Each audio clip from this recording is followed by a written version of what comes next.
Joining me now is One Nation MP Barnaby Joyce. Barnaby, it's great to get you on the show. Thank you for joining me. I do want to ask you about the coalition chaos in a moment, but I've got to ask you about that polling that's just dropped in the Financial Review. A poll done by Redbridge and Accent has revealed that Pauline Hanson, your leader, is now the most popular political leader in the country. What's your response to that?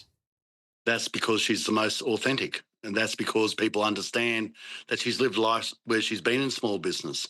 That's because they understand we're dealing with a person who's so tough. I mean, this lady's been in jail and she came out and basically broke bread with the people who tried to put her in jail or did put her in jail. People understand that what Pauline has said in the past and she was ridiculed for has now come out to be the truth. And people want Australia to be strong. They want it to be unified. They want strength, clarity, unity. And they see Pauline and One Nation delivering that.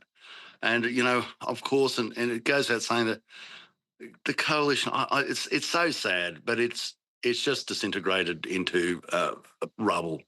What we've seen, like what's going to happen? Like, Danica, what's going to happen when they actually have to go to question time? Where do they all sit? When they go down there, do they realise that if you're not a minister, you can't be in a shadow minister's office if you're not a shadow minister? You've got to go out. The staff are sacked. I mean, if Colin Boyce leaves, the crossbench will be bigger than the National Party. And they've just signed off in a week where we're going to have interest rates put up. I imagine the Reserve Bank will bump them up. Cost of living will be a disaster for people. Energy prices going up by 25% by the 1st of July. That's from them. That's from the government. And you know, people, they're hurting, Danica. And I saw it the other day at a coffee shop, $4,000 a quarter for his power bill. As he said to me, how many coffees do you think I have to sell to get $4,000 just to pay the power? Butcher shop down the road, also considering closing down. This is happening in Australia right now. All our major industries going. And we've got the Chinese stooging around the joint, sizing us up. And people are really angry. They just don't feel that we're focused on the main game. But One Nation is focused on the main game. And we're incredibly humbled. We've got a massive task in front of us, and we know that vote is an indicator, not a vote. But we'll continue to do the best job we can to get the trust of the Australian people, and we back it up on people who've been in business like myself and Pauline. Well, I do want to get back to the coalition and split in a minute, but I just want to bring up that polling again, because if you have a look at it, Barnaby, Pauline and yourself are way more favourable to voters than any of the Liberals. You're currently sitting, as we can see on the screen there, you're sitting at 23%, Pauline Hanson at 38%, Anthony Albanese at 34%, Susan Lee, a mere 10%. Also, your former leader, David Littleproud, he's on 13%. What does that tell you?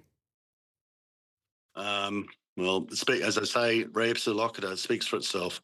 I think there's been an epiphany in Australia, and people feel now they have a licence to basically say in the more comfortable circumstances of dinner with their friends that, I vote for One Nation. I'm a One Nation voter. And the more people are saying that to one another, they're saying, actually, I am now as well.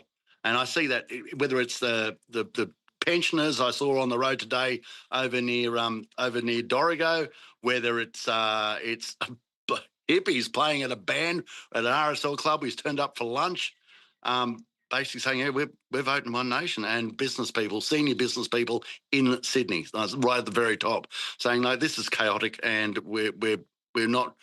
We're going to One Nation, and I think One Nation has now given people licence to do precisely that, and that's what happens. It's a political marketplace, and us on this side of the political fence believe in the market, and the market has now decided that there's a different product on the shelf, and they're buying it. It's called One Nation.